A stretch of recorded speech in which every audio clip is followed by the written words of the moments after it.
Ici, Radio Web cramé dans le concours Lépine. Bonjour, chers téléspectateurs. Nous sommes en direct du concours Lépine. Arrêtez de pousser. Et voici une invention pour vous retirer l'épine du pied. Aïe! C'est un peu la cohue, mais me voici quand même au but. Oh! La bataille a été rude, hein. Mais, et même si mes habits sont un peu déchirés, je suis quand même à même de poser mes questions. Monsieur, c'est vous l'inventeur de cet objet extraordinaire et qui a même deux fonctions? Eh ben oui, porté dans ce sens, il convient parfaitement aux hommes politiques. Michel Debré le portait très bien. Et dans l'autre, il sert à notre plus grande institution, la bien nommée Éducation nationale. Et qu'est-ce qu'il est censé faire? Eh bien, abourrer le cerveau de nos enfants de tas de conneries qui ne leur seront pas utiles, mais va permettre de le remplir efficacement et totalement. Mais dans quel but?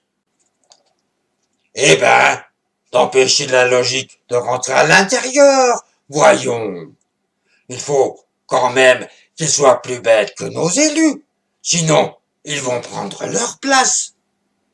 Bof, pour être vraiment bête, il suffit de les envoyer à l'ENA. Mais je comprends mieux toutes ces subventions que vous avez touchées, ainsi que votre nomination pour un objet si banal dans d'autres cas. Mais vous avez aussi inventé son pendant, cet objet galactique astronomique rempli de tics, mais tellement pratique, et si tu veux, je te nique. Désolé d'être si excité, mais je reviens d'un reportage sur un salon érotique. Début de la lamentable histoire de mon pauvre t-shirt. Alors, présentez-nous le complément indispensable d'une si merveilleuse découverte. C'est le marteau idéologique, celui qui sert d'évêque, enfin de soupape, de clapet final, de verrou pour que tout reste dedans.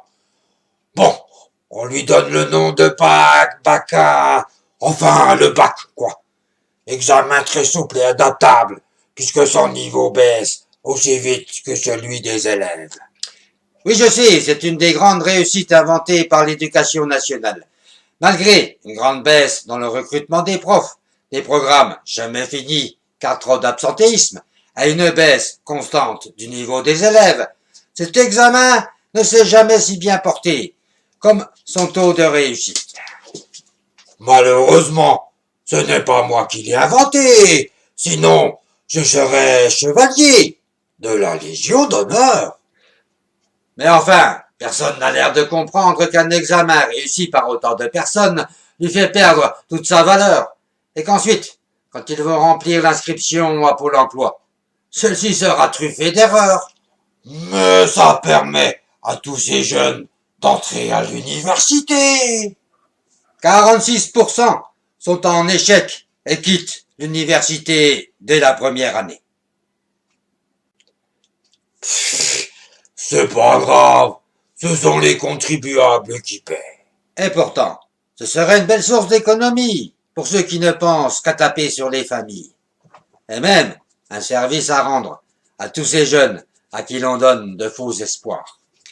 Eh bien, monsieur, merci pour cette interview. J'espère bien vous revoir l'année prochaine. Mais j'ai envie de vous donner quelques petites suggestions qui seraient bien plus utiles pour notre nation.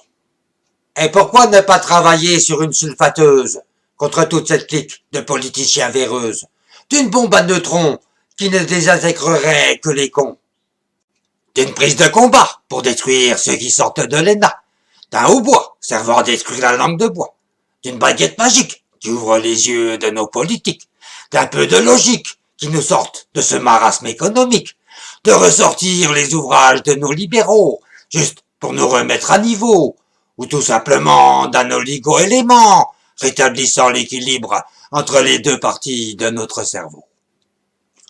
Oula, il y en a pour 10 ans de travaux. Mais vous me prenez pour un veau. Et si tout va à volo, ce n'est pas moi seul qui peut détruire ce linceul.